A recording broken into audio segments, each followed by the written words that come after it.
ਹੁਣ ਤੁਸੀਂ Punjabi radio USA ਨੂੰ ਆਪਣੇ ਫੋਨ ਨੰਬਰਾਂ ਤੋਂ ਸੁਣ ਸਕਦੇ ਹੋ, ਜਿਸ ਦੇ ਵਿੱਚ USA ਦੇ ਲਈ 832 551 5029, 8325515029 ਜਾਂ 605 475 6868, 6054756868, UK ਦੇ ਲਈ 3300101100, 3300 ਜਰਮਨੀ ਦੇ ਲਈ 5118090404, 511 80 90 40 41, ਫਰਾਂਸ ਦੇ ਲਈ 3318014255, 33 180 142 595, ਆਸਟ੍ਰੇਲੀਆ ਦੇ ਲਈ 612080805601, 612880805601। ਹੁਣ ਤੁਸੀਂ ਆਪਣੇ ਦੇਸ਼ਾਂ ਦੇ ਵਿੱਚੋਂ ਇਹਨਾਂ ਨੰਬਰਾਂ ਦੇ ਉੱਤੇ ਕਾਲ ਕਰਕੇ ਪੰਜਾਬੀ ਰੇਡੀਓ USA ਨੂੰ ਲਾਈਵ ਸੁਣ ਸਕਦੇ ਹੋ।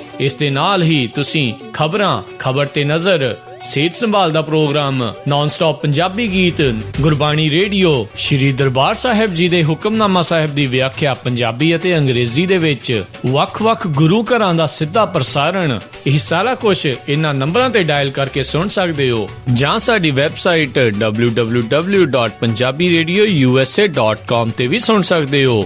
ਸੁਣਦੇ ਰਹੋ Punjabi radio USA। Punjabi radio USA ਸੁਣ ਰਹੇ ਸਾਰੇ ਸਰੋਤਿਆਂ ਨੂੰ ਬਲਵਿੰਦਰ ਕੌਰ ਵੱਲੋਂ ਪਿਆਰ ਭਰੀ ਸਤਿ ਸ੍ਰੀ ਅਕਾਲ। ਤੇ ਜੀ ਸਰੋਤਿਓ, ਖਬਰ ਤੇ ਨਜ਼ਰ ਪ੍ਰੋਗਰਾਮ, ਖਬਰ ਤੇ ਨਜ਼ਰ ਪ੍ਰੋਗਰਾਮ ਦੇ ਵਿੱਚ ਅੱਜ ਸਾਡੇ ਨਾਲ ਹੋਣਗੇ ਅਬਲਤੇਜ ਪੰਨੂ। ਦੱਸਣਗੇ ਕਿ ਪੰਜਾਬ ਦੇ ਵਿੱਚ ਕੀ ਹਾਲਾਤ ਆ, ਜਾਂ ਉੱਥੇ ਰਾਜਨੀਤੀ ਦੇ ਵਿੱਚ ਪੂਰੇ ਭਾਰਤ ਦੇ ਵਿੱਚ ਕੀ ਕੁਛ ਚੱਲ ਰਿਹਾ ਹੈ, ਉਹਨਾਂ ਨਾਲ ਆਪਾਂ ਗੱਲਬਾਤ ਕਰਾਂਗੇ। ਤੇ ਅੱਗੇ ਆਪਾਂ ਗੱਲਬਾਤ ਕਰਾਂਗੇ ਬਲਤੇਜ ਪੰਨੂ ਹੋਰਾਂ ਨਾਲ। ਬਲਤੇਜ ਪੰਨੂ ਜੀ ਸਤਿ ਸ੍ਰੀ ਅਕਾਲ, ਸਵਾਗਤ ਹੈ ਜੀ। ਸਤਿ ਸ੍ਰੀ ਅਕਾਲ ਜੀ, ਧੰਨਵਾਦ ਜੀ, ਮਿਹਰਬਾਨੀ। ਤੇ ਜੀ ਬਲਤੇਜ ਪੰਨੂ ਜੀ, ਆਪਾਂ ਗੱਲਬਾਤ ਸ਼ੁਰੂ ਕਰਦੇ ਹਾਂ ਅਕਾਲੀਆਂ ਦੀ, ਜਿਨ੍ਹਾਂ ਦੀ ਆਪਾਂ ਗੱਲਬਾਤ ਕਰਦੇ ਰਹੇ ਹਾਂ ਕਿ ਉਹਨਾਂ ਨੇ ਬਾਰਡਰ ਤੇ ਜਾ ਕੇ ਧਰਨਾ ਦੇਣਾ ਸੀ ਤੇ ਉਹਨਾਂ ਨੇ ਨਸ਼ਿਆਂ ਦੇ ਖਿਲਾਫ ਇੱਕ ਕੌਮੀ ਲੜਾਈ ਦਾ ਐਲਾਨ ਕੀਤਾ ਆ, ਤੇ ਉਹਨਾਂ ਨੇ ਇਹ ਮੰਗ ਕੀਤੀ ਆ ਕਿ ਸਰਹੱਦ ਜਿਹੜੀ ਸੀਲ ਹੋਣੀ ਚਾਹੀਦੀ ਆ। ਜੀ ਕੱਲ ਜਿਹੜੇ ਧਰਨੇ ਸੀਗੇ ਸਰਹੱਦ ਦੇ ਉੱਤੇ ਜਾ ਕੇ ਇਹਨਾਂ ਨੇ ਜਿਹੜੇ ਦਿੱਤੇ, ਇਹਦੇ ਵਿੱਚ ਸੁਖਬੀਰ ਸਿੰਘ ਬਾਦਲ ਨੇ ਵੀ ਜਾ ਕੇ ਜਿਹੜਾ ਜੀ ਉਹ ਸੰਬੋਧਨ ਕੀਤਾ। ਐਕਚੁਅਲੀ ਜਿਹੜਾ ਇਸ਼ਤਿਹਾਰ ਹੈ ਜੀ ਉਹ ਆਪਣੇ ਆਪ ਦੇ ਵਿੱਚ ਹੀ ਕਈ ਕਹਾਣੀਆਂ ਜਿਹੜੀਆਂ ਉਹ ਪਾਈ ਜਾਂਦਾ, ਜਿਹੜੇ ਸਰਕਾਰ ਨੇ ਅਖਬਾਰਾਂ ਦੇ ਵਿੱਚ ਜਿਹੜਾ ਦਿੱਤੇ ਆ। ਇੱਕ ਤਾਂ ਇਹ ਕਿਹਾ ਜਾ ਰਿਹਾ ਜੀ ਕਿ ਨਸ਼ਿਆਂ ਦੇ ਪ੍ਰਤੀ ਤੁਹਾਨੂੰ ਗੁੰਮਰਾਹ ਕੀਤਾ ਜਾ ਰਿਹਾ, ਇੱਥੇ ਕੋਈ ਨਸ਼ੇ ਜਿਹੜਾ ਨਹੀਂ ਕਰਦਾ। ਅਗਲੀ ਲਾਈਨ ਦੇ ਵਿੱਚ ਉਹ ਕਹਿੰਦੇ ਕਿ ਜਿਹੜੀ ਨਸ਼ੇ ਆ ਰਹੇ ਨੇ ਉਹਦੇ ਨਵੀਂ ਪੀੜ੍ਹੀ ਜਿਹੜੀ ਹੈ ਜੀ ਉਹ ਤਬਾਹ ਹੋ ਰਹੀ ਹੈ। ਜੇ ਇੱਥੇ ਨਸ਼ੇ ਕੋਈ ਕਰਦਾ ਨੀਗਾ ਤਾਂ ਫਿਰ ਕਿਹੜੀ ਪੀੜ੍ਹੀ ਹੈ ਜਿਹੜੀ ਉਹ ਤਬਾਹ ਹੋ ਰਹੀ ਹੈ। ਪਤਾ ਨਹੀਂ ਉਹ ਇਸ਼ਤਿਹਾਰ ਬਣਾਉਣ ਵਾਲੇ ਕੌਣ ਨੇ, ਪਾਉਣ ਵਾਲੇ ਜਿਹੜੇ ਕੌਣ ਨੇ। ਇਹ ਤੱਤ ਪੜੱਥੀ ਨਾਲ ਜੀ ਤੇਜ਼ੀ ਦੇ ਨਾਲ ਸਿਆਸਤ ਖੇਡਣ ਦੇ ਵਾਸਤੇ ਜਿਹੜਾ ਲਿਆ ਗਿਆ ਫੈਸਲਾ ਸੀਗਾ। ਇਹਦੀ ਚਰਚਾ, ਇਹਦੀ ਚੀਰ ਫਾੜ ਜਿਹੜੀ ਹੈ ਜੀ ਲੰਮੇ ਸਮੇਂ ਤੱਕ ਆਈ ਥਿੰਕ ਹੁੰਦੀ ਰਹੂਗੀ। ਇਹਦੇ ਵਿੱਚੋਂ ਕੀ ਕੱਢਿਆ, ਇਹਦੇ ਵਿੱਚੋਂ ਕੀ ਪਾਇਆ। ਹਾਂ, ਇੰਨਾ ਜ਼ਰੂਰ ਹੈ ਕਿ ਇੱਕ ਲਾਈਨਾਂ ਜਿਹੜੀਆਂ ਜੀ ਉਹ ਖਿੱਚ ਦਿੱਤੀਆਂ ਨੇ। ਇੱਕ ਤਾਂ ਜਿਹੜੀ ਸੀਨੀਅਰ ਲੀਡਰਸ਼ਿਪ ਤੇ ਜੂਨੀਅਰ ਲੀਡਰਸ਼ਿਪ ਦੇ ਵਿਚਾਲੇ, ਦੂਸਰਾ ਜੀ ਜਿਹੜੀ ਅਕਾਲੀ ਤੇ ਭਾਰਤੀ ਜਨਤਾ ਪਾਰਟੀ ਦੇ ਵਿਚਾਲੇ, ਇਹ ਦੋ ਲਾਈਨਾਂ ਜਿਹੜੀਆਂ ਖਿੱਚੀਆਂ ਗਈਆਂ। ਪ੍ਰਕਾਸ਼ ਸਿੰਘ ਬਾਦਲ ਹੋਰੀ ਸਾਰਾ ਦਿਨ ਸੈਕਟਰੀਏਟ ਦੇ ਵਿੱਚ ਰਹੇ, ਇਹ ਦੱਸਣ ਦੀ ਉਹਨਾਂ ਨੇ ਕੋਸ਼ਿਸ਼ ਕੀਤੀ ਸੈਂਟਰ ਦੀ ਸਰਕਾਰ ਨੂੰ ਕਿ ਮੇਰਾ ਇਹਨਾਂ ਧਰਨਿਆਂ ਦੇ ਨਾਲ ਕੋਈ ਸੰਬੰਧ ਨਹੀਂ ਹੈਗਾ, ਤਾਂ ਕਿ ਜੇ ਕੱਲ ਨੂੰ ਸੈਂਟਰ ਦੀ ਸਰਕਾਰ ਖਿਚਾਈ ਕਰੇ ਤਾਂ ਉਹ ਕਹਿ ਸਕਣ, ਲਓ ਜੀ ਆ ਦੇਖੋ ਮੈਂ ਤਾਂ ਕਾਰਵਾਈ ਪਾਈ ਹੋਈ ਆ ਉੱਥੇ ਰਜਿਸਟਰਾਂ ਦੇ ਵਿੱਚ, ਮੈਂ ਤਾਂ ਸਾਰਾ ਦਿਨ ਸੈਕਟਰੀਏਟ ਦੇ ਵਿੱਚ ਰਿਹਾ, ਮੁੰਡਾ ਚਲੇ ਗਿਆ ਹੋਊਗਾ ਉਹਨੂੰ ਸਮਝਾ ਲਾਂਗੇ। ਸੋ ਜਿਹੜੇ ਦੂਜੇ ਸੀਗੇ ਜੀ ਚਾਪਲੂਸ ਟਾਈਪ ਦੇ, ਉਹ ਸਾਰੇ ਦੇ ਸਾਰੇ ਉੱਥੇ ਪਹੁੰਚੇ ਔਰ ਉਹਨਾਂ ਨੇ ਜਿਹੜਾ ਸੀਗਾ ਜੀ ਕਾਲੋ ਸਾਹਿਬ ਤਾਂ ਇਸ ਤੱਕ ਚਲੇ ਗਏ, ਉਹ ਮਹਾਰਾਜ ਸਾਹਿਬ ਜਿਹੜੇ ਜੀ ਉਹ ਕਹਿੰਦੇ ਰਹੇ ਦੋਨਾਂ ਨੂੰ। ਸੋ ਜਿਹੜੇ ਇਹ ਧਰਨੇ ਸੀਗੇ ਜੀ ਉਹ ਚਲੇ ਗਏ, ਸਮਾਪਤ ਹੋ ਗਏ। ਨੈਸ਼ਨਲ ਚੈਨਲਸ ਦੇ ਉੱਤੇ ਕਿਤੇ ਇਹਦੀ ਕੋਈ ਕਵਰੇਜ ਜਿਹੜੀ ਹੈ ਜੀ ਉਹ ਦੇਖਣ ਨੂੰ ਨਹੀਂ ਮਿਲੀ। ਕਿਸੇ ਨੈਸ਼ਨਲ ਚੈਨਲ ਨੇ ਜਿਹੜਾ ਜੀ ਇਹਨੂੰ ਕਵਰ ਨਹੀਂ ਕੀਤਾ। ਉਹਦੇ ਪਿੱਛੇ ਕੀ ਕਹਾਣੀ ਹੈ ਕੁਛ ਨਹੀਂ ਕਹਿ ਸਕਦੇ। ਹਾਂ, ਇਹਨਾਂ ਦਾ ਆਪਣਾ ਚੈਨਲ ਜਿਹੜਾ ਜੀ ਉਹ ਜ਼ਰੂਰ ਸਾਰਾ ਦਿਨ ਰਾਤ ਪਾਈ ਗਿਆ। ਸੋ ਦੂਜੇ ਪਾਸੇ ਜਿਹੜੀ ਕਾਂਗਰਸ ਸੀ ਉਹਨੇ ਵੀ ਆਪਣੀ ਜਿਹੜੀ ਹੋਂਦ ਸੀ ਉਹ ਜਿਤਾਉਣ ਦੇ ਵਾਸਤੇ ਡਿਸਟ੍ਰਿਕਟ ਲੈਵਲ ਦੇ ਉੱਤੇ ਜਿਹੜੇ ਸੀਗੇ ਉਹ ਧਰਨੇ ਲਾਏ। ਪਰ ਇਹ ਵੀ ਸੱਚਾਈ ਹੈ ਕਿ ਇਹਨੂੰ ਕੋਈ ਹੁੰਗਾਰਾ ਜਿਹੜਾ ਜੀ ਉਹ ਨਹੀਂ ਮਿਲਿਆ ਕਾਂਗਰਸ ਤੇ ਇਹਨਾਂ ਧਰਨਿਆਂ ਨੂੰ। ਤਕਰੀਬਨ ਜਿਹੜੇ ਖਾਲੀ ਪਏ ਰਹੇ, ਜਿਹੜੇ ਛੋਟੇ ਛੋਟੇ ਪੰਡਾਲ ਵੀ ਲਾਏ ਸੀਗੇ ਸਾਰੇ ਡਿਸਟ੍ਰਿਕਟ ਦੇ ਵਿੱਚ, ਸੈਂਕੜਿਆਂ ਦੀ ਗਿਣਤੀ ਦੇ ਵਿੱਚ ਮਸੀਂ ਜਿਹੜੀ ਸੀਗੀ ਇਹ ਪਹੁੰਚੀ। ਜਿਹੜੀ ਗਿਣਤੀ ਸੀ ਕਿਤੇ 100, ਕਿਤੇ 200, ਕਿਤੇ 250, ਇਦੋਂ ਵੱਧ ਨਹੀਂ। ਕਾਂਗਰਸ ਕਹਿੰਦੀ ਠੰਡ ਹੈ ਇਸ ਕਰਕੇ ਲੋਕ ਜਿਹੜੇ ਨਹੀਂ ਆਏ, ਪਰ ਕਾਂਗਰਸ ਇੱਕ ਗੱਲ ਜਿਹੜੀ ਆ ਉਹ ਐਕਸੈਪਟ ਨਹੀਂ ਕਰ ਰਹੀ ਕਿ ਲੋਕ ਉਹਦੇ ਨਾਲੋਂ ਵੀ ਟੁੱਟ ਗਏ ਨੇ। ਲੋਕ ਸਮਝਦੇ ਨੇ ਕਿ ਸਾਰੀ ਜਿਹੜੀ ਸਿਆਸਤ ਆ ਉਹ ਹੋ ਰਹੀ ਆ। ਹਾਂ, ਬੱਸਾਂ ਦੇ ਵਿੱਚ ਢੋ ਕੇ ਅਕਾਲੀ ਦਲ ਨੇ ਇਕੱਠ ਜਿਹੜਾ ਜੀ ਉਹ ਜ਼ਰੂਰ ਵਿਖਾ ਦਿੱਤਾ ਸਰਹੱਦਾਂ ਦੇ ਉੱਤੇ। ਇੱਕ ਵਾਰੀ ਫੇਰ ਕਿਵੇਂ ਇਹ ਇਕੱਠੇ ਕਰਕੇ ਜਿਹੜੇ ਲਿਜਾਏ ਗਏ ਨੇ, ਇਹਦੇ ਬਾਰੇ ਕਈ ਤਰ੍ਹਾਂ ਦੀਆਂ ਰੰਗ ਬਿਰੰਗੀਆਂ ਕਹਾਣੀਆਂ ਜਿਹੜੀਆਂ ਸੋਸ਼ਲ ਮੀਡੀਆ ਦੇ ਉੱਤੇ ਤੁਰੀਆਂ ਫਿਰਦੀਆਂ ਨੇ ਜੀ, ਕਿ ਕਿਹੜੇ ਕਿਹੜੇ ਤਰੀਕੇ ਦੇ ਨਾਲ ਲੋਕਾਂ ਨੂੰ ਉੱਥੇ ਲੈ ਕੇ ਗਏ ਨੇ। ਐਡੀ ਵੀ ਕੋਈ ਗੱਲਬਾਤ ਜਿਹੜੀ ਆ ਉਹ ਨਹੀਂ ਬਣੀ, ਪਰ ਇੰਨਾ ਜ਼ਰੂਰ ਆ ਕਿ ਪੰਜਾਬ ਦੀ ਸਿਆਸਤ ਦੇ ਉੱਤੇ ਇਹਦੇ ਜਿਹੜੇ ਪ੍ਰਭਾਵ ਨੇ ਉਹ ਆਉਣ ਵਾਲੇ ਦਿਨਾਂ ਦੇ ਦੌਰਾਨ ਤੁਸੀਂ ਜ਼ਰੂਰ ਦੇਖੋਗੇ। ਜੀ ਬਿਲਕੁਲ, ਜਿਸ ਤਰ੍ਹਾਂ ਤੁਸੀਂ ਇਹਨਾਂ ਦੀ ਪਿਓ ਪੁੱਤਰ ਦੀ ਗੱਲ ਕੀਤੀ ਆ ਕਿ ਬਾਪ ਤੇ ਉੱਥੇ ਬੈਠਾ ਰਿਹਾ, ਪਰ ਉਹ ਲੋਕਾਂ ਨੂੰ ਕਹਿ ਦੇਣਗੇ ਕਿ ਮੁੰਡਾ ਬਾਹਰਾ ਹੋ ਕੇ ਚੱਲ ਜਾ। ਤੁਹਾਨੂੰ ਪਤਾ ਜਦੋਂ ਮੁੰਡਾ ਬਾਹਰਾ ਹੋ ਜਾਂਦਾ ਆ ਤੇ ਫਿਰ ਬਾਪ ਜਿਹੜਾ ਉਹ ਬੇਦਖਲ ਵੀ ਕਰ ਦਿੰਦਾ। ਪਰ ਇਹ ਬੜੀ ਢੀਠ ਕਿਸਮ ਦੇ ਲੋਕ ਆ, ਉਹ ਇਸ ਤਰ੍ਹਾਂ ਨੇ, ਸਭ ਚਲਾਕੀਆਂ ਜੀ ਇਹਨਾਂ ਦੀਆਂ। ਅਤੇ ਅੱਗੇ ਗੱਲ ਕਰਦੇ ਹਾਂ ਜੀ ਜਗਮੀਤ ਬਰਾੜ ਦੀ, ਤੇ ਉਹਨ ਵੀ ਅਲਵਿਦਾ ਕਹਿ ਦਿੱਤੀ ਕਾਂਗਰਸ ਨੂੰ। ਜੀ ਜਗਮੀਤ ਬਰਾੜ ਹੋਈ ਜਿਹੜੇ ਜੀ ਉਹ ਚਲੇ ਗਏ ਕਾਂਗਰਸ ਨੂੰ ਛੱਡ ਕੇ। ਲੰਮਾ ਸਮਾਂ ਕਾਂਗਰਸ ਦੇ ਵਿੱਚ ਉਹ ਰਹੇ, ਕੋਈ 3 ਦਹਾਕਿਆਂ ਤੋਂ ਉੱਪਰ ਦਾ ਜਿਹੜਾ ਸਫ਼ਰ ਕੋਈ ਥੋੜਾ ਨਹੀਂ ਹੁੰਦਾ, ਪਰ ਉਹਨਾਂ ਨੂੰ ਜਾਣਾ ਜਿਹੜਾ ਜੀ ਉਹ ਪੈ ਗਿਆ, ਕਿਉਂਕਿ ਕਾਂਗਰਸ ਨੇ ਉਹਨਾਂ ਨੂੰ ਖੁੱਡੇ ਲਾਈਨ ਜਿਹੜਾ ਜੀ ਉਹ ਲਾ ਦਿੱਤਾ। ਸ਼ਾਇਦ ਜਗਮੀਤ ਬਰਾੜ ਹੋਰਾਂ ਨੂੰ ਹਾਲ ਦੀ ਘੜੀ ਕਿਤੇ ਨਾ ਕਿਤੇ ਨਾ ਜੀ ਲੱਗਦਾ ਹੈ ਕਿ ਉਹਨਾਂ ਨੂੰ ਲਾਈਨ ਜਿਹੜੀ ਉਹ ਚੇਂਜ ਕਰਨੀ ਪਊਗੀ। ਪਾਰਲੀਮੈਂਟ ਦੇ ਵਿੱਚ ਜਦੋਂ ਸੈਸ਼ਨ ਚੱਲਦਾ, ਪਾਰਲੀਮੈਂਟ ਦੇ ਮੈਂਬਰ ਤਾਂ ਉਹ ਹੈ ਨਹੀਂਗੇ, ਪਰ ਦਰਸ਼ਕ ਗੈਲਰੀ ਦੇ ਵਿੱਚ ਉਹਨਾਂ ਦੀ ਹਾਜ਼ਰੀ ਜੇ ਕਿਤੇ ਦਰਸ਼ਕਾਂ ਦੇ ਤੌਰ ਦੇ ਉੱਤੇ ਲਾਈ ਜਾਵੇ ਤਾਂ 100% ਹੋਣੀ ਹੈ ਜੀ।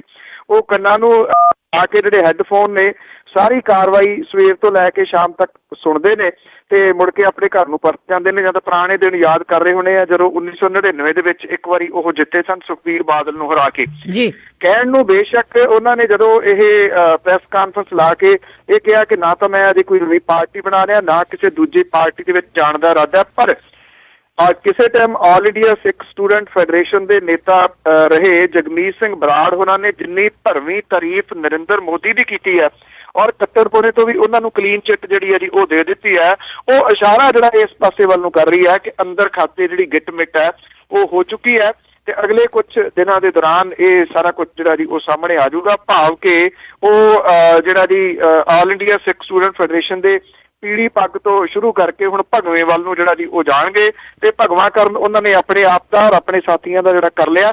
ਤੇ ਕਿਉਂਕਿ ਜਿਹੜੀ ਭਾਰਤੀ ਜਨਤਾ ਪਾਰਟੀ ਆ ਜੀ ਉਹਨੂੰ ਕੁਝ ਚਿਹਰੇ ਮੋਹਰੇ ਏਦਾਂ ਦੇ ਚਾਹੀਦੇ ਨੇ ਪੰਜਾਬ ਦੇ ਵਿੱਚ, ਜਿਨ੍ਹਾਂ ਨੂੰ ਪਹਿਲਾਂ ਉਹ ਵਰਤਦੀ ਰਹੀ ਆ RSS, ਸ਼ਾਇਦ ਉਹ ਹੁਣ ਉਹਨਾਂ ਨੂੰ ਲੱਗਦਾ ਕਿ ਚੱਲੇ ਹੋਏ ਕਾਰਤੂਸ ਨੇ, ਹੁਣ ਉਹ ਫੁਸਫੁਸੇ ਨੇ ਜੀ, ਉਹਨਾਂ ਦਾ ਬਰੂਦ ਖਤਮ ਹੋ ਗਿਆ ਤੇ ਨਵਾਂ ਬਰੂਦ ਜਿਹੜਾ ਜੀ ਉਹਨਾਂ ਨੂੰ ਚਾਹੀਦਾ। ਤੇ ਇਸੇ ਤਰੀਕੇ ਦੇ ਕੁਝ ਲੋਕ ਜਿਹੜੇ ਨੇ ਉਹ ਹੋਰ ਆਉਣਗੇ ਤੇ ਪੰਜਾਬ ਦੇ ਵਿੱਚ ਸਿਆਸਤ ਜਿਹੜੀ ਹੈ ਜੀ ਉਹ ਹੋਰ ਤੇਜ਼ ਹੋਊਗੀ। ਜੱਟ ਚਿਹਰਾ, ਸਿੱਖ ਚਿਹਰਾ ਜਿਹੜਾ ਉਹਨਾਂ ਨੂੰ ਚਾਹੀਦਾ, ਮੇਰਾ ਖਿਆਲ ਉਹ ਉਸ ਪਾਸੇ ਵੱਲ ਨੂੰ ਕਹਾਣੀ ਜਿਹੜੀ ਉਹ ਤੁਰਨੀ ਸ਼ੁਰੂ ਹੋ ਗਈ ਹੈ। ਜਗਮੀਤ ਬਰਾੜ, ਰਿਪਜੀਤ ਸਿੰਘ ਬਰਾੜ, ਵਿਜੇ ਸਾਥੀ, ਮਨਜੀਤ ਸਿੰਘ ਝਲਬੂਟੀ, ਇਹ 3-4 ਜਣੇ ਜਿਹੜੇ ਨੇ ਜੀ ਇਹ ਸਾਰੇ ਦੇ ਸਾਰੇ ਦਿੱਲੀ ਦੇ ਵਿੱਚ ਇਹ ਕਿਹਾ ਜਾ ਰਿਹਾ ਕਿ ਸ਼ਾਇਦ ਸਮਾਗਮ ਜਿਹੜਾ ਜੀ ਰੱਖ ਕੇ ਉੱਥੇ ਜਿਹੜਾ ਜੀ ਇਹ ਭਾਰਤੀ ਜਨਤਾ ਪਾਰਟੀ ਦੇ ਵਿੱਚ ਰਲਣ ਦਾ ਐਲਾਨ ਕਰਨਗੇ। ਜੀ ਬਿਲਕੁਲ।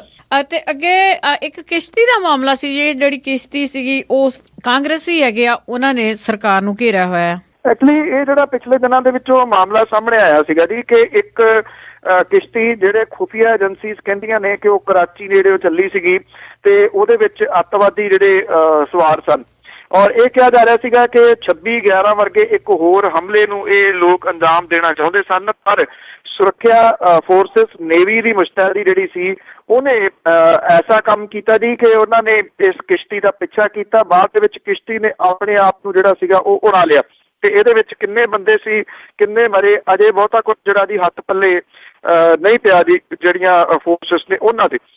ਜਿਹੜੀ ਵਿਰੋਧੀ ਧਿਰਾਂ ਨੇ ਜੀ ਉਹ ਇਹ ਗੱਲ ਕਹਿ ਰਹੀਆਂ ਨੇ ਕਿ ਇਹ ਕੋਈ ਅੱਤਵਾਦੀ ਨਹੀਂ ਸਨ, ਇਹ ਤਾਂ ਸਮਗਲਰ ਜਿਹੜੇ ਹੋ ਸਕਦੇ ਨੇ ਜਿਹੜੇ ਕਿ ਸਮਗਲਿੰਗ ਕਰ ਰਹੇ ਸੀ, ਜਦੋਂ ਕਿ ਜਿਹੜਾ ਗ੍ਰਹਿ ਮੰਤਰਾਲਾ ਹੈ ਉਹ ਬਾਰ-ਬਾਰ ਹੁਣ ਇਹਦੇ ਉੱਤੇ ਸਪਸ਼ਟੀਕਰਨ ਦੇਈ ਜਾਂਦਾ ਕਿ ਨਹੀਂ ਉਹ ਅੱਤਵਾਦੀ ਹੀ ਸਨ, ਉਹ ਸਮਗਲਰ ਨਹੀਂ ਸਨ।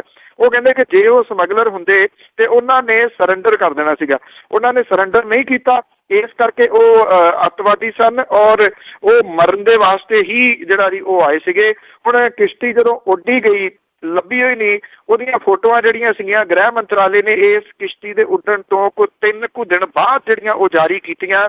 ਉਸ ਮਾਮਲੇ ਦੇ ਵਿੱਚ ਇਉਂ ਲੱਗਦਾ ਜੀ ਕਿ ਕਿਤੇ ਨਾ ਕਿਤੇ ਕੁਛ ਨਾ ਕੁਛ ਦਾਲ ਦੇ ਵਿੱਚ ਜਿਹੜਾ ਜੀ ਉਹ ਕਾਲਾ ਹੋ ਸਕਦਾ। ਇਹ ਸਿਰਫ ਦੱਸਣ ਦੇ ਵਾਸਤੇ ਜੀ ਕਿ ਆਹ ਦੇਖੋ ਜੀ ਸਾਡੀ ਜਿਹੜੀ ਮੁਸ਼ਤੈਦੀ ਹੈ, ਜਿਉਂ ਅਸੀਂ ਸਰਕਾਰ ਦੇ ਵਿੱਚ ਆਏ ਹਾਂ ਅਸੀਂ ਤਾਂ ਹਮਲੇ ਜਿਹੜੇ ਆ ਉਹ ਰੋਕਣ ਲੱਗ ਗਏ ਹਾਂ। ਜਿਵੇਂ ਸੋਸ਼ਲ ਨੈਟਵਰਕ ਸਾਈਟ ਦੇ ਉੱਤੇ ਇੱਕ ਬੰਦੇ ਨੇ ਕਮੈਂਟ ਕੀਤਾ ਸੀਗਾ ਕਿ ਨਰਿੰਦਰ ਮੋਦੀ ਹੋਰਾਂ ਨੇ ਟਵੀਟ ਕੀਤਾ ਜੀ ਕਿ ਸਾਡੀ ਸਰਕਾਰ ਨੇ ਬੜੇ ਸਫਲਤਾ ਦੇ ਨਾਲ 2015 ਸਾਲ ਚੜਵਾ ਲਿਆ ਜੀ। ਅਤੇ ਅੱਗੇ ਜੀ ਇੱਕ ਉਹ ਜਿਹੜਾ ਬਾਬਾ ਸਿਰਸੇ ਵਾਲਾ ਬੜਾ ਖਬਰਾਂ ਦੇ ਵਿੱਚ ਰਹਿੰਦਾ ਤੇ ਹੁਣ ਕਹਿੰਦੇ ਕਿ CBI ਵੱਲੋਂ ਵੀ ਇਸ ਦੀ ਜਿਹੜੀ ਪੁਣਛਾਣ ਆ ਉਹ ਹੋਣੀ ਸ਼ੁਰੂ ਹੋ ਗਈ ਆ। CBI ਦੇ 2 ਮਾਮਲੇ ਤਾਂ ਪਹਿਲਾਂ ਹੀ ਇਹਦੇ ਉੱਤੇ ਦਰਜ ਨੇ ਜੀ। ਇੱਕ ਤਾਂ ਜਿਹੜਾ ਸਾਧਵੀਆਂ ਦੇ ਬਲਾਤਕਾਰ ਵਾਲਾ ਮਾਮਲਾ ਤੇ ਦੂਜਾ ਜਿਹੜਾ ਹੈ ਜੀ ਛਤਰਪਤੀ ਦੇ ਕਤਲ ਵਾਲਾ ਮਾਮਲਾ। ਹੁਣ ਇਹ ਤੀਜਾ ਮਾਮਲਾ CBI ਨੇ ਜਿਹੜਾ ਕੀਤਾ, ਜਿਹੜੇ ਉਹਦੇ ਡੇਰੇ ਦੇ ਅੰਦਰ ਰਹਿੰਦੇ ਉਹਦੇ ਚੇਲੇ ਨੇ ਉਹਨਾਂ ਨੂੰ ਨਪੁੰਸਕ ਕਰਨ ਵਾਲਾ। ਜਿਹੜਾ ਇੱਕ ਹੰਸਰਾਜ ਸੀਗਾ ਜਿਹੜਾ ਇਹਦੇ ਚੇਲਾ ਹੀ ਸੀਗਾ ਕਿਸੇ ਟਾਈਮ, ਉਹ ਵੀ ਇਸ ਚੀਜ਼ ਦਾ ਸ਼ਿਕਾਰ ਹੋਇਆ। ਉਹਦੀ ਪਟੀਸ਼ਨ ਦੇ ਉੱਤੇ ਪੰਜਾਬ ਹਰਿਆਣਾ ਹਾਈ ਕੋਰਟ ਨੇ CBI ਨੂੰ ਹੁਕਮ ਕੀਤਾ ਸੀਗਾ ਇਹਦੇ ਉੱਤੇ ਕੇਸ ਦਰਜ ਕਰਨ ਦਾ। ਹੁਣ ਜਦੋਂ CBI ਨੇ ਇਹਦਾ ਕੇਸ ਜਿਹੜਾ ਦਰਜ ਕਰ ਲਿਆ ਤੇ ਹੁਣ ਸਬੂਤਾਂ ਦੇ ਵਾਸਤੇ ਚੰਡੀਗੜ੍ਹ ਦੇ ਵਿੱਚ ਜਿਹੜਾ ਜੀ ਇੱਕ ਕੇਸ ਜਿਹੜਾ ਜੀ ਉਹ ਦਰਜ ਕਰਨ ਦੇ ਆਸਾਰ ਜਿਹੜੇ ਉਹ ਬਣ ਗਏ ਨੇ। ਜਿਹੜੇ CBI ਆ ਉਹ ਹੁਣ ਇਹਦੇ ਖਿਲਾਫ ਜਿਹੜੇ ਆ ਉਹ ਸਬੂਤ ਇਕੱਠੇ ਜਿਹੜੇ ਲਾਏ ਨੇ ਹੰਸਰਾਜ ਨੇ, ਉਹਨਾਂ ਦੀ ਪੁਣਛਾਣ ਜਿਹੜੀ ਹੈ ਜੀ ਉਹ ਕਰ ਰਹੀ ਹੈ ਔਰ ਡੇਰੇ ਦੇ ਉਹ ਸੰਪਰਕ ਦੇ ਵਿੱਚ ਕਹੀ ਜਾ ਰਹੀ ਹੈ। ਜਿਹੜਾ ਉੱਥੋਂ ਉਹਨਾਂ ਤੋਂ ਪੁੱਛਗਿੱਛ ਜਿਹੜੀ ਕਰ ਰਹੀ ਹੈ, ਇਹਦਾ ਸੌਖਾ ਤਾਂ ਨਹੀਂ ਹੋਊਗਾ ਡੇਰੇ ਦੇ ਅੰਦਰ ਜਾ ਕੇ ਉਹਦਾ ਜਿਹੜਾ ਜੀ ਪੁੱਛਗਿੱਛ ਕਰਨਾ। ਪਰ ਜੇ ਡੇਰਾ ਵਿਰੋਧ ਕਰਦਾ ਤੇ ਆਈ ਥਿੰਕ ਫਿਰ ਜਿਹੜਾ ਜੀ ਰਾਮਪਾਲ ਦਾ ਹਸ਼ਰ ਸ਼ਾਇਦ ਹੁਣੇ ਵੇਖ ਕੇ ਹਟੇ ਨੇ ਬਹੁਤੇ ਲੋਕ। ਇਸ ਕਰਕੇ ਤੋਂ ਡਰਦਿਆਂ ਇਹ ਹੋ ਸਕਦਾ ਕਿ ਡੇਰਾ ਜਿਹੜਾ ਜੀ ਉਹਨੂੰ ਉੱਥੇ ਸਹਿਯੋਗ ਦੇਵੇ। ਨਹੀਂ ਤਾਂ ਦੇਖਦੇ ਆ ਜੀ ਕਿ ਕਿੱਧਰ ਨੂੰ ਕਹਾਣੀ ਜਾਂਦੀ ਹੈ। ਪਰ ਇੰਨਾ ਜ਼ਰੂਰ ਹੈ ਕਿ CBI ਨੇ ਇੱਕ ਕਿਸਮ ਦੇ ਨਾਲ ਐਡਵਾਂਸ ਬੁਕਿੰਗ ਤਾਂ ਕਰਤੀ ਹੈ ਨਾ ਜੀ ਉਹਦੀ ਫਿਲਮ ਰਿਲੀਜ਼ ਹੋਣ ਤੋਂ ਪਹਿਲਾਂ। ਹਾਂਜੀ ਬਿਲਕੁਲ।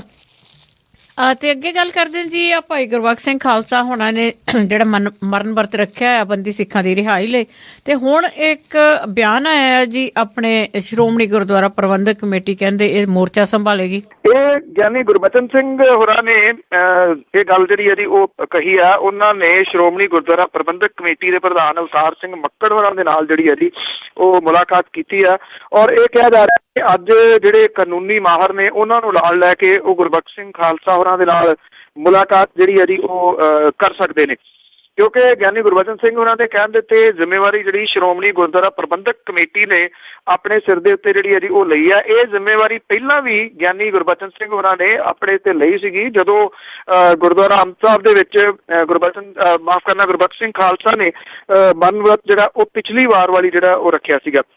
ਹੁਣ ਜਿਹੜਾ ਜੀ ਇਹ ਦੱਸਿਆ ਗਿਆ ਕਿ ਜਿਵੇਂ ਜਿਹੜੇ ਧਰਮੀ ਫੌਜੀ ਤੇ ਦਿੱਲੀ ਦੰਗਿਆਂ ਦੇ ਮਾਮਲੇ ਦੇ ਵਿੱਚ ਸ਼੍ਰੋਮਣੀ ਕਮੇਟੀ ਨੇ ਜ਼ਿੰਮੇਵਾਰੀ ਸਾਂਭੀ ਸੀ, ਉਸੇ ਤਰ੍ਹਾਂ ਇਹਨਾਂ ਬੰਦੀ ਸਿੱਖਾਂ ਦੀ ਰਿਹਾਈ ਦੇ ਵਾਸਤੇ ਸ਼੍ਰੋਮਣੀ ਕਮੇਟੀ ਜਿਹੜੀ ਹੈ ਨਾ ਜੀ ਉਹ ਚਾਰਾਜੋਈ ਜਿਹੜੀ ਆ ਉਹ ਕਰੂਗੀ। ਸ਼੍ਰੋਮਣੀ ਕਮੇਟੀ ਦੇ ਪ੍ਰਧਾਨ ਜਿਹੜੇ ਨੇ ਕਾਨੂੰਨੀ ਮਾਹਰਾਂ ਦੇ ਨਾਲ ਅੱਜ ਗੁਰਬਖਸ਼ ਸਿੰਘ ਖਾਲਸਾ ਨੂੰ ਮਿਲਣਗੇ ਤੇ ਉਹਨੂੰ ਇਹ ਸਮਝਾਉਣ ਦਾ ਯਤਨ ਕਰਨਗੇ ਜੀ ਕਿ ਕਾਨੂੰਨੀ ਪ੍ਰਕਿਰਿਆ ਸ਼ੁਰੂ ਹੋ ਚੁੱਕੀ ਹੈ, ਇਸ ਕਰਕੇ ਉਹ ਭੁੱਖ ਹੜਤਾਲ ਜਿਹੜੀ ਹੈ ਜੀ ਉਹ ਖਤਮ ਕਰ ਦੇਵੇ। ਔਰ ਉਹਨਾਂ ਨੇ ਇਹ ਵੀ ਕਿਹਾ ਕਿ ਜੇ ਕਾਨੂੰਨੀ ਮਸਲੇ ਤੋਂ ਉਹਨਾਂ ਇਨਕਾਰ ਕੀਤਾ ਤਾਂ ਫਿਰ ਬੰਦੀ ਸਿੱਖਾਂ ਦੀ ਰਿਹਾਈ ਲਈ ਜਿਹੜਾ ਜੀ ਪੰਥ ਦੇ ਵੱਲੋਂ ਵੱਡਾ ਮੋਰਚਾ ਜਿਹੜਾ ਜੀ ਉਹ ਲਾਇਆ ਜਾਊਗਾ। ਜਿਹੜਾ ਇਹਦੇ ਵਿੱਚ ਹਵਾਲਾ ਦਿੱਤਾ ਗਿਆ ਨਾ ਕਿ ਧਰਮੀ ਫੌਜੀਆਂ ਦਾ ਤੇ ਦਿੱਲੀ ਦੇ ਵਿੱਚ ਦੰਗਿਆਂ ਵਾਲਾ, ਦੇਖਿਆ ਜਾਵੇ ਤਾਂ ਧਰਮੀ ਫੌਜੀਆਂ ਵਾਲੇ ਮਾਮਲੇ ਦੇ ਉੱਤੇ ਪਿੱਛੇ ਦੇ ਇੱਕ ਕਹਾਣੀ ਸਾਂਝੀ ਕੀਤੀ ਸੀ ਕਿ ਇੱਕ ਲੜਕੀ ਜਿਹੜੀ ਕਿ ਅਪਾਹਜ ਵੀ ਹੈ ਉਹ ਧਰਮੀ ਫੌਜੀ ਦੀ ਬੇਟੀ ਹੈ। ਹਾਲਾਂਕਿ ਉਹਦੀ ਕਾਫੀ ਮਦਦ ਜਿਹੜੀ ਹੈ ਜੀ ਉਹ ਹੋ ਗਈ ਹੈ ਹੁਣ ਔਰ ਆਪਣੀ ਪੜ੍ਹਾਈ ਜਿਹੜੇ ਜਾਰੀ ਰੱਖਣ ਦੇ ਵਾਸਤੇ। ਸੋ ਕਿਹੋ ਜਿਹੀ ਮਦਦ ਉਹਦੇ ਵਿੱਚ ਸ਼੍ਰੋਮਣੀ ਕਮੇਟੀ ਨੇ ਕੀਤੀ ਆ ਜਾਂ ਦਿੱਲੀ ਦੰਗਿਆਂ ਵਾਲੇ ਮਾਮਲੇ ਦੇ ਵਿੱਚ ਕਿਹੋ ਜਿਹੇ ਕਿਹੜੀ ਜਿਹੜੀ ਉਹਨਾਂ ਨੇ ਸਫਲਤਾ ਵੱਡੀ ਹਾਸਲ ਕੀਤੀ ਹੈ, ਇਹਦਾ ਕੋਈ ਖੁਲਾਸਾ, ਇਹਦਾ ਕੋਈ ਵੇਰਵਾ ਜਿਹੜਾ ਜੀ ਉਹ ਨਹੀਂ ਦਿੱਤਾ ਗਿਆ ਜਾਂਦਾ ਜੀ। ਤੇ ਅੱਗੇ ਜੀ ਆਪਾਂ ਬੰਦੀ ਸਿੰਘਾਂ ਦੀ ਰਿਹਾਈ ਦੀ ਗੱਲ ਕਰ ਰਹੇ ਆ ਤੇ ਇਹ ਵੀ ਪਤਾ ਲੱਗਾ ਹੈ ਕਿ ਜਿਹੜੀ ਪੰਜਾਬ ਸਰਕਾਰ ਹੈ ਉਹ ਬੜੀ ਦੁਬਿਧਾ ਦੇ ਵਿੱਚ ਫਸੀ ਹੋਈ ਹੈ। ਸ਼੍ਰੋਮਣੀ ਗੁਰਦੁਆਰਾ ਪ੍ਰਬੰਧਕ ਕਮੇਟੀ ਨੇ ਨਾ ਜੀ ਪੰਜਾਬ ਦੀਆਂ ਜਿਹੜੀਆਂ ਜੇਲ੍ਹਾਂ ਦੇ ਵਿੱਚ ਬੰਦ 113 ਜਿਹੜੇ ਵਿਅਕਤੀ ਨੇ ਉਹਨਾਂ ਦੀ ਸੂਚੀ ਜਾਰੀ ਕੀਤੀ ਸੀ ਪਿਛਲੇ ਦਿਨਾਂ ਦੇ ਵਿੱਚ। ਇਹਦੇ ਵਿੱਚੋਂ 96 ਕੈਦੀ ਜਿਹੜੇ ਨੇ ਉਹ ਪੰਜਾਬ ਦੀਆਂ ਜੇਲ੍ਹਾਂ ਦੇ ਵਿੱਚ ਨੇ ਜੀ। ਔਰ ਇਹ ਕਿਹਾ ਜਾ ਰਿਹਾ ਜੀ ਕਿ ਪੰਜਾਬ ਸਰਕਾਰ ਜਿਹੜੀ ਹੈ ਜੀ ਉਹਦੀ ਥੋੜੀ ਸਥਿਤੀ ਜਿਹੜੀ ਕਸੂਤੀ ਹੋ ਗਈ ਆ ਇਹ ਲਿਸਟ ਜਾਰੀ ਹੋਣ ਤੋਂ ਬਾਅਦ। ਸੁਖਪਾਲ ਸਿੰਘ ਨੇ ਵੀ ਇਹਦੇ ਉੱਤੇ ਪਿਛਲੇ ਦਿਨਾਂ ਦੇ ਵਿੱਚ ਜਿਹੜਾ ਡਿਟੇਲ ਦਿੱਤੀ ਸੀਗੀ ਕਿ ਜਿਹੜੇ 96 ਕੈਦੀ ਤਾਂ ਪੰਜਾਬ ਦੇ ਵਿੱਚ ਨੇ, ਪਹਿਲਾਂ ਪ੍ਰਕਾਸ਼ ਸਿੰਘ ਬਾਦਲ ਹੋਰੀ ਉਹਨਾਂ ਨੂੰ ਛੱਡ ਲੈਣ ਤੇ ਬਾਕੀਆਂ ਦੇ ਵਾਸਤੇ ਜਿਹੜਾ ਜੀ ਉਹ ਦੂਜੇ ਸੂਬਿਆਂ ਦੇ ਨਾਲ ਉਦੋਂ ਯਤਨ ਕਰਨ, ਪਹਿਲਾਂ ਜਿਹੜਾ ਉਹ ਛੱਡ ਕੇ। ਹੁਣ ਜਿਹੜੀਆਂ ਪੰਜਾਬ ਦੀਆਂ ਜੇਲ੍ਹਾਂ ਦੇ ਵਿੱਚ ਉਮਰ ਕੈਦ ਭੁਗਤ ਚੁੱਕੇ ਕੈਦੀਆਂ ਦੀ ਜਿਹੜੀ ਰਿਹਾਈ ਹੈ, ਇਹਦੇ ਸੰਬੰਧੀ ਕੋਈ ਨੀਤੀ ਨਹੀਂ ਹੈਗੀ, ਕੋਈ ਸਪਸ਼ਟ ਨੀਤੀ ਜਿਹੜੀ ਉਹ ਨਹੀਂ ਹੈਗੀ। ਮੁੱਖ ਮੰਤਰੀ ਪ੍ਰਕਾਸ਼ ਸਿੰਘ ਬਾਦਲ ਨੇ ਇਹਦੇ ਸੰਬੰਧ ਦੇ ਵਿੱਚ ਜੀ ਜਿਹੜੇ ਐਡਵੋਕੇਟ ਜਨਰਲ ਨੇ ਅਸ਼ੋਕ ਅਗਰਵਾਲ ਤੇ ਜੇਲ੍ਹ ਵਿਭਾਗ ਦੇ ਅਧਿਕਾਰੀਆਂ ਦੇ ਨਾਲ ਜਿਹੜੀਆਂ ਮੀਟਿੰਗਸ ਕੀਤੀਆਂ ਨੇ ਤੇ ਇਹਨਾਂ ਤੋਂ ਸੁਪਰੀਮ ਕੋਰਟ ਦੇ ਫੈਸਲਿਆਂ ਤੇ ਨਿਯਮਾਂ ਦਾ ਹਵਾਲਾ ਦਿੰਦਿਆਂ ਤਰਕ ਦਿੱਤਾ ਹੈ ਕਿ ਅਦਾਲਤ ਦੇ ਵੱਲੋਂ ਜਿਹੜੇ ਵਿਅਕਤੀ ਨੂੰ ਉਮਰ ਕੈਦ ਦੀ ਸਜ਼ਾ ਸੁਣਾਈ ਜਾਂਦੀ ਹੈ ਉਹਦੇ ਮੁਤਾਬਕ ਸੰਬੰਧਿਤ ਕੈਦੀ ਸਾਰੀ ਉਮਰ ਮਰਨ ਤੱਕ ਜੇਲ੍ਹ ਦੇ ਵਿੱਚ ਰਹੂਗਾ। ਪਰ ਨਾਲ ਦੀ ਨਾਲ ਇੱਕ ਤੱਥ ਇਹ ਵੀ ਹੈ ਕਿ ਉਮਰ ਕੈਦ ਦੇ ਤਕਰੀਬਨ 14 ਸਾਲਾਂ ਦੇ ਸਮੇਂ ਅੰਦਰ ਖਤਮ ਹੋਣ ਦੇ ਨਿਯਮ ਜਿਹੜੇ ਨੇ ਉਹਦੇ ਅੰਡਰ, ਉਹਦੀ ਆੜ ਦੇ ਹੇਠ ਜੇਲ੍ਹਾਂ ਦੇ ਵਿੱਚੋਂ ਕੈਦੀਆਂ ਦੀ ਰਿਹਾਈ ਵੀ ਕੀਤੀ ਜਾਂਦੀ ਹੈ। ਮੁੱਖ ਮੰਤਰੀ ਨੇ ਅਧਿਕਾਰੀਆਂ ਦੀਆਂ ਦਲੀਲਾਂ ਸੁਣਨ ਤੋਂ ਬਾਅਦ ਅਸ਼ੋਕ ਅਗਰਵਾਲ ਨੂੰ ਕਿਹਾ ਕਿ ਕੈਦੀਆਂ ਦੀ ਰਿਹਾਈ ਤੇ ਸਜ਼ਾ ਦੀ ਮਿਆਦ ਸੰਬੰਧੀ ਠੋਸ ਤੱਥ ਜਿਹੜੇ ਉਹ ਪੇਸ਼ ਕੀਤੇ ਜਾਣ, ਜਿਹਦੇ ਨਾਲ ਅਦਾਲਤੀ ਹੁਕਮਾਂ ਨਾਲ ਟਕਰਾਅ ਦਾ ਰਾਹ ਪੈਦਾ ਨਾ ਹੋਵੇ। ਮੇਰਾ ਨਹੀਂ ਖਿਆਲ ਕਿ ਇਹਦਾ ਕੋਈ ਬਹੁਤੀ ਡਿਟੇਲ ਜਿਹੜੀ ਉਹਦੇ ਵਿੱਚ ਜਾਣ ਦੀ ਜ਼ਰੂਰਤ ਹੈ, ਕਿਉਂਕਿ ਗੁਰਮੀਤ ਸਿੰਘ ਪਿੰਕੀ ਵਾਲਾ ਮਾਮਲਾ ਹੁਣੇ ਤੋਂ ਵਾਪਰਿਆ ਜੀ। ਉਹ ਲਾ ਦੇ ਨਾਲ ਕਿੰਨਾ ਕੁ ਸੁਪਰੀਮ ਕੋਰਟ ਨੇ ਉਸ ਮਾਮਲੇ ਦੇ ਉੱਤੇ ਸਰਕਾਰ ਨੂੰ ਖਿੱਚ ਲਿਆ, ਜਿਹਨੇ 7 ਸਾਲਾਂ ਦੇ ਵਿੱਚ ਰਿਹਾਈ ਕਰਕੇ ਉਹਦੀ ਉਹ ਮਾਰੀ ਹੈ ਜੀ। ਔਰ ਉਹ ਵੀ ਇਹਦੇ ਦੌਰਾਨ ਛੁੱਟੀ ਦੇ ਉੱਤੇ, ਫਰਲੋ ਦੇ ਉੱਤੇ ਜਿਹੜਾ ਜੀ ਉਹ ਆਉਂਦਾ ਰਿਹਾ ਬਾਰ-ਬਾਰ। ਉਹਨੇ ਤਾਂ ਕੱਟੇ ਹੀ ਥੋੜੇ ਜਿਹੇ ਦਿਨ ਨੇ। ਨਾ ਹਾਈ ਕੋਰਟ ਨੇ ਉਸ ਮਾਮਲੇ 'ਚ ਅਜੇ ਪੁੱਛਿਆ, ਨਾ ਸੁਪਰੀਮ ਕੋਰਟ ਨੇ ਉਸ ਮਾਮਲੇ 'ਚ ਪੁੱਛਿਆ। ਹਾਂ, ਇਹਦੇ ਉੱਤੇ ਜਿਹੜੇ ਮੁੱਖ ਮੰਤਰੀ ਨੇ, ਮੈਂ ਸਮਝਦਾ ਨਹੀਂ ਕਿ ਉਹ ਸਿਆਸਤ ਹੀ ਕਰ ਰਹੇ ਨੇ। ਉਹ ਕਹਿੰਦੇ ਕਿ ਰਾਜੀਵ ਗਾਂਧੀ ਦੇ ਹਥਿਆਰਿਆਂ ਨੂੰ ਜਿਹੜੀ ਤਾਮਿਲਨਾਡੂ ਦੀ ਸਰਕਾਰ ਨੇ ਛੱਡ ਦਿੱਤਾ ਸੀਗਾ, ਪਰ ਸੁਪਰੀਮ ਕੋਰਟ ਨੇ ਫੇਰ ਖਿੱਚ ਲਿਆ ਮਾਮਲਾ ਵੀ ਇਹ ਤਾਂ ਮੇਰੇ ਅੰਡਰ ਹੈ।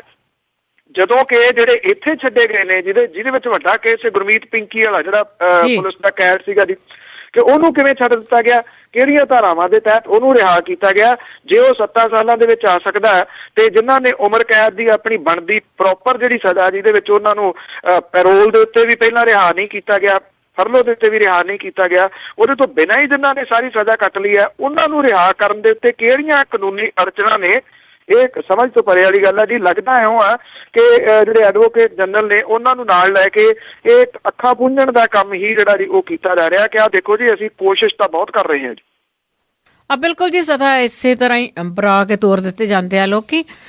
ਤੇ ਅੱਗੇ ਗੱਲ ਕਰਦੇ ਆ ਜੀ ਨਾਨਕਸ਼ਾਹੀ ਕੈਲੰਡਰ ਦੀ। ਜਥੇਦਾਰ ਆਨੰਦਗੜ੍ਹ ਨੇ ਕਹਿੰਦੇ ਕਿ ਜਿਹੜਾ ਪੁਰਾਣਾ ਨਾਨਕਸ਼ਾਹੀ ਕੈਲੰਡਰ ਸੀ ਉਹ ਜਾਰੀ ਕੀਤਾ।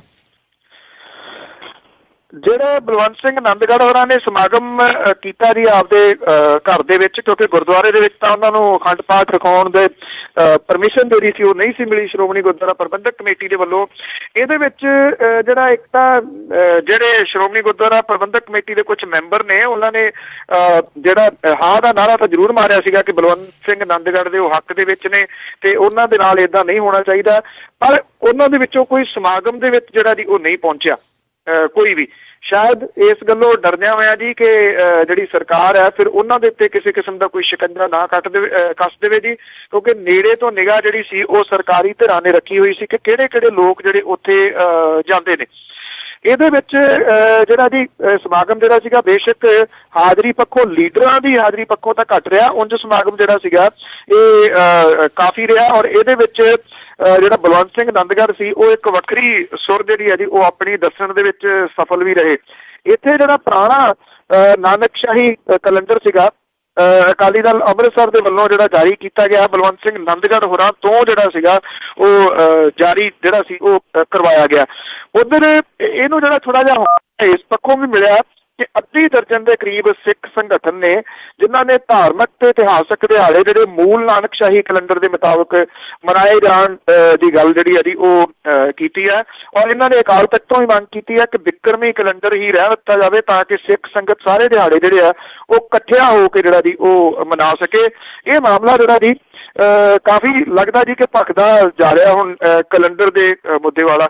ਦੇਖਦੇ ਹਾਂ ਜੀ ਕਿ ਸਿੱਖ ਸਿਆਸਤ ਦੇ ਉੱਤੇ ਇਹ ਕਿਹੋ ਜਿਹੀ ਛਾਪ ਜਿਹੜੀ ਹੈ ਜੀ ਉਹ ਛੱਡਦਾ ਜੀ। ਤੇ ਅੱਗੇ ਗੱਲ ਕਰਦੇ ਆਂ ਵੀ ਕਿਤੇ ਮੰਗ ਉੱਠਦੀ ਸੀਗੀ ਕਿ ਰਾਜਸਥਾਨ ਦੇ ਵਿੱਚ ਜਿਹੜੇ ਭੁੱਕੀ ਦੇ ਠੇਕੇ ਆ ਉਹ ਬੰਦ ਕਰੋ, ਤੇ ਹੁਣ ਲੱਗਦਾ ਹੈ ਕਿ ਇਹ ਜਿਹੜੇ ਸੈਂਟਰ ਵਾਲੇ ਆ ਉਹਨਾਂ ਨੇ ਭੁੱਕੀ ਦੇ ਠੇਕੇ ਬੰਦ ਕਰਕੇ ਅਕਾਲੀਆਂ ਤੋਂ ਇਹ ਵੀ ਮੁੱਦਾ ਖੋਹ ਲਿਆ।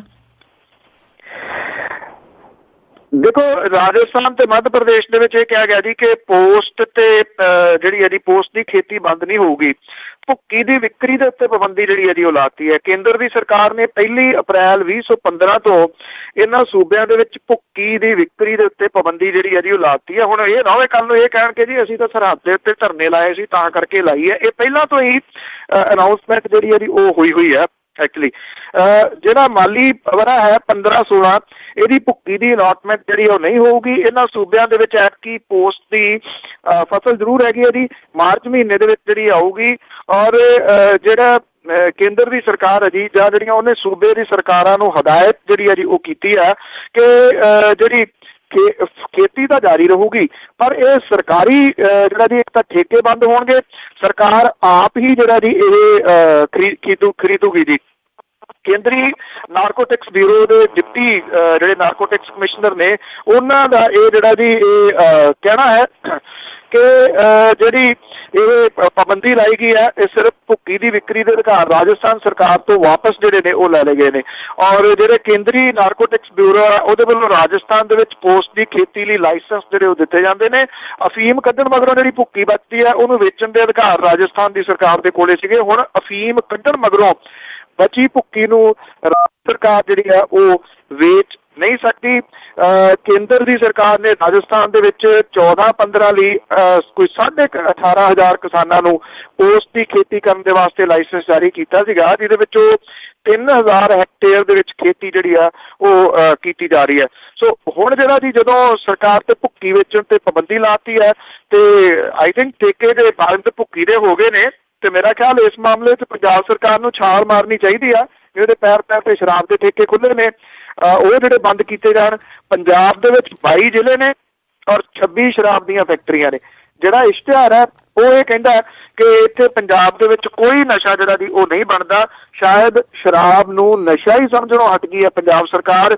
26 ਫੈਕਟਰੀਆਂ ਪੈਰ ਤੇ ਜਿਹੜਾ ਠੇਕਾ 27ਵੀਂ ਜਿਹੜੀ ਆ ਉਹਦੀ ਮਨਜ਼ੂਰੀ ਮਿਲ ਚੁੱਕੀ ਆ ਪਰ ਲੋਕ ਵਿਰੋਧ ਕਰ ਰਹੇ ਨੇ ਸਮਰਾਲੇ ਦੇ ਨਜ਼ਦੀਕ ਜਿਹੜੀ ਇਹ ਲੱਗ ਰਹੀ ਫੈਕਟਰੀ ਦਾ। ਇਸ ਕਰਕੇ ਅਜੇ ਤੱਕ ਖੁੱਲੀ ਨਹੀਂ। ਜੇ ਸਰਕਾਰ ਸੱਤਾ ਦੇ ਵਿੱਚ ਜਿਹੜੀ ਰਹਿੰਦੀ ਆ ਅਗਲੇ 2 ਕੁ ਸਾਲ ਜਿੰਨੇ ਰਹਿੰਦੇ ਨੇ ਤਾਂ ਮੇਰਾ ਖਿਆਲ 30 ਦਾ ਅੰਕੜਾ ਤਾਂ ਜਿਹੜੀਆਂ ਫੈਕਟਰੀਆਂ ਛੂਹ ਲੈਣਗੀਆਂ ਔਰ 8.5 ਕਰੋੜ ਰੁਪਏ ਦੀ ਰੋਜ਼ ਸ਼ਰਾਬ ਜਿਹੜੀ ਆ ਉਹ ਪੰਜਾਬ ਦੇ ਵਿੱਚ ਵਿਕਦੀ ਆ। ਸਰਕਾਰ ਕਹਿੰਦੀ ਇੱਥੇ ਕੋਈ ਨਸ਼ਾ ਜਿਹੜਾ ਪੰਜਾਬ ਦੇ ਵਿੱਚ ਨਹੀਂ ਬਣਦਾ। ਤੇ ਨਾਲ ਜੀ ਇਹ ਦੱਸਦੇ ਵੀ ਨਹੀਂ ਕਿ ਸ਼ਰਾਬ ਨੂੰ ਇਹ ਦੁੱਧ ਗਿਣਦੇ ਆ ਜਾਂ ਨਸ਼ਾ ਗਿਣਦੇ ਆ, ਇਸ ਕਰਕੇ ਉਹ ਇਹਦੇ ਬਾਰੇ ਸਪਸ਼ਟ ਨਹੀਂ ਹੈਗੇ। ਅਖੀਰ ਦੇ ਵਿੱਚ ਜੀ ਆਪਣੇ ਆਸਾਰਾਮ ਦੇ ਚੰਗੇ ਦਿਨ ਨਹੀਂ ਆਏ ਹਜੇ ਤੱਕ। ਆਸਾਰਾਮ ਨੇ ਸੁਪਰੀਮ ਕੋਰਟ ਦੇ ਵਿੱਚ ਜਿਹੜੀ ਇੱਕ ਪਾਈ ਸੀਗੀ ਜੀ ਅਰਜ਼ੀ ਕਿ ਉਹਨੂੰ ਇਲਾਜ ਦੀ ਜ਼ਰੂਰਤ ਹੈ। ਪਿਛਲੇ ਦਿਨੀ ਉਹਦਾ ਜਿਹੜਾ ਜੀ ਟੈਸਟ ਵਗੈਰਾ ਹਸਪੀਟਲ ਦੇ ਵਿੱਚੋਂ ਕਰਵਾਏ ਗਏ ਤੇ ਆਸਾਰਾਮ ਨੂੰ ਆਸ ਸੀਗੀ ਕਿ ਜਿਹੜਾ ਜੀ ਉਹਨੂੰ ਇਲਾਜ ਕਰਾਉਣ ਦੇ ਬਹਾਨੇ ਜ਼ਮਾਨਤ ਜਿਹੜੀ ਹੈ ਜੀ ਉਹ ਮਿਲ ਜੂਗੀ। ਜਦੋਂ ਸਾਰੀ ਇਹ ਮੈਡੀਕਲ ਰਿਪੋਰਟ ਸੁਪਰੀਮ ਕੋਰਟ ਨੇ ਪੜ੍ਹੀ ਹੈ ਤੇ ਆਸਾਰਾਮ ਦੇ ਚਿਹਰੇ ਦਾ ਰੰਗ ਵੀ ਜਿਹੜਾ ਜੀ ਉਹ ਉੱਡ ਗਿਆ ਕਿਉਂਕਿ ਸੁਪਰੀਮ ਕੋਰਟ ਨੇ ਕਿਹਾ ਕਿ ਭਾਈ ਤੈਨੂੰ ਬਿਮਾਰੀ ਕੋਈ ਏਦਾਂ ਦੀ ਨਹੀਂ ਹੈਗੀ ਜਿਹਦੇ ਕਰਕੇ ਤੈਨੂੰ ਜੇਲ੍ਹ ਦੇ ਵਿੱਚੋਂ ਜਿਹੜਾ ਉਹ ਰਿਹਾ ਜਿਹੜਾ ਉਹ ਕਰਨਾ ਪਵੇ। ਜਿਹੜੇ ਵਕੀਲ ਸੀਗਾ ਆਸਾਰਾਮ ਦਾ ਉਹਨੇ ਇਹ ਕਿਹਾ ਕਿ ਇਹਦੇ ਉੱਤੇ ਦੁਬਾਰਾ ਉਹ ਬਹਿਸ ਕਰਨਾ ਚਾਹੁੰਦਾ ਤੇ ਸੁਪਰੀਮ ਕੋਰਟ ਨੇ ਉਹਨੂੰ 20 ਤਰੀਕ ਜਿਹੜੀ ਹੈ ਜੀ ਦੇਤੀ ਹੈ ਕਿ 20 ਤਰੀਕ ਨੂੰ ਦੁਬਾਰਾ ਬਹਿਸ ਜਿਹੜੀ ਆ ਉਹ ਕਰ ਸਕਦੇ ਹੋ ਪਰ ਉਹਨੇ ਜ਼ਮਾਨਤ ਦੇਣ ਤੋਂ ਨਾ ਜਿਹੜੀ ਆ ਉਹ ਕਰ ਦਿੱਤੀ ਹੈ। ਸੋ ਕਿਸੇ ਟਾਈਮ ਲੋਕਾਂ ਨੂੰ ਸਰਕਾਰਾਂ ਨੂੰ ਟਿੱਚ ਜਾਣਨ ਵਾਲਾ ਜਿਹੜਾ ਆਸਾਰਾਮ ਸੀਗਾ ਜੀ ਉਹਦੀਆਂ ਆਸਾਂ ਨੂੰ ਅਜੇ ਬੂਰ ਜਿਹੜਾ ਉਹ ਨਹੀਂ ਪੈ ਰਿਹਾ। ਹੇਠੋਂ ਤਾਂ ਹੁੰਦਾ ਜਦੋਂ ਹੁਣ ਸੁਪਰੀਮ ਕੋਰਟ ਤੱਕ ਨੇ ਨਾ ਕਰਤੀ ਹੈ ਘੱਟ ਚਾਂਸਸ ਨੇ ਕਿ 20 ਨੂੰ ਉਹਨੂੰ ਜਿਹੜਾ ਜੀ ਰਿਹਾਈ ਉਹਦੀ ਹੋ ਸਕਦੀ ਹੈ। ਉਹਦਾ ਕੇਸ ਜਿਹੜਾ ਉਹ ਚੱਲ ਰਿਹਾ ਦੇਖਦੇ ਹਾਂ ਉਹਦੇ ਵਿੱਚ ਕਿੰਨੀ ਸਜ਼ਾ ਜਿਹੜੀ ਹੈ ਜੀ ਉਹਨੂੰ ਹੁੰਦੀ ਹੈ। ਸੋ ਮੇਰਾ ਖਿਆਲ ਮਿਸਾਲ ਜਿਹੜੀ ਹੈ ਡੇਰੇ ਵਾਲਿਆਂ ਦੇ ਵਾਸਤੇ ਇੱਕ ਆਸਾਰਾਮ ਵਾਲੀ ਤੇ ਰਾਮਪਾਲ ਵਾਲੀ ਬਥੇਰੀ ਹੈ। ਜੇ ਇਹ ਸਮਝਣ ਕਿ ਜੇ ਕਾਨੂੰਨ ਦਾ ਸ਼ਿਕੰਜਾ ਇਹਨਾਂ ਦੇ ਦੁਆਲੇ ਹੋ ਗਿਆ ਤੇ ਫਿਰ ਇਸੇ ਤਰੀਕੇ ਨਾਲ ਉਹ ਪੀਤਾ ਹੀ ਹੁੰਦਾ ਜੀ। ਜੀ ਬਿਲਕੁਲ ਹੋਣਾ ਵੀ ਚਾਹੀਦਾ ਹੈ ਜੀ ਬਿਲਕੁਲ। ਤੇ ਅਖੀਰ ਵਿੱਚ ਅਜਨਾਮਾ ਕਿ ਆਖਰਕਾਰ ਈਸਾਈਆਂ ਨੇ ਚੁੱਪ ਤੋੜੀ ਕੀਤਾ ਵਾਰ ਹੈ ਸੰਘ ਪਰਿਵਾਰ ਉੱਪਰ। ਆਖਰਕਾਰ ਈਸਾਈਆਂ ਨੇ ਚੁੱਪ ਤੋੜੀ ਕੀਤਾ ਵਾਰ ਹੈ ਸੰਘ ਪਰਿਵਾਰ ਉੱਪਰ। ਕਹਿੰਦੇ ਧਰਮ ਪਰਿਵਰਤਨ ਦਾ ਚੁੱਕ ਝੰਡਾ ਫਿਰਦੇ ਹਨ ਇਹ ਰਾਜਸੀ ਮਾਰ ਉੱਪਰ। ਹਰ ਬਾਤ ਦੇ ਵਿੱਚ ਇਹ ਦਖਲ ਦਿੰਦੇ ਜਿੱਦਾਂ ਚੌਧਰੀ ਇਹ ਸਰਕਾਰ ਉੱਪਰ ਥੱਲੇ ਲੱਗ ਗਿਆ ਸਾਰਾ ਹੈ ਦੇਸ਼ ਲੱਗਦਾ ਹੋ ਗਏ ਜਾਪਦੇ ਹੀ ਫਿਰਕੇਦਾਰ ਉੱਪਰ। ਪੇਚਾ ਪਾਉਂਦੇ ਇਹ ਹੁੰਦੇ ਸੀ ਆਪ ਅੱਗੇ ਸਿੱਖਾਂ ਨਾਲ ਹੁਣ ਲੱਗੇ ਲੜਵਾਉਣ ਸਾਨੂੰ। ਪੇਚਾ ਪਾਉਂਦੇ ਹੁੰਦੇ ਸੀ ਆਪ ਅੱਗੇ, ਸਿੱਖਾਂ ਨਾਲ ਹੁਣ ਲੱਗੇ ਲੜਵਾਉਣ ਸਾਨੂੰ, ਲਾਉਣਾ ਆਡਾ ਸੀ ਨਾਲ ਅਕਾਲੀਆਂ ਦੇ, ਬੱਕਰਾ ਬਲੀ ਦਾ ਲੱਗੇ ਬਣਵਾਉਣ ਸਾਨੂੰ। ਧੰਨਵਾਦ ਜੀ। ਥੈਂਕ ਯੂ ਜੀ। ਸਤਿ ਸ਼੍ਰੀ ਅਕਾਲ ਜੀ। ਸਰੋਤੇ ਸਨ ਬਲਤੇਜ ਪੰਨੂ ਜੋ ਸਾਡੇ ਨਾਲ ਜੁੜੇ ਤੇ ਦੱਸਿਆ ਕਿ ਪੰਜਾਬ ਦੇ ਵਿੱਚ ਜਾਂ ਭਾਰਤ ਦੇ ਵਿੱਚ ਕੀ ਕੁਝ ਹੋ ਰਿਹਾ ਆ। ਹੁਣ ਬਲਵਿੰਦਰ ਕੌਰ ਵੱਲੋਂ ਵੀ ਤੁਹਾਨੂੰ ਪਿਆਰ ਭਰੀ ਸਤਿ ਸ੍ਰੀ ਅਕਾਲ।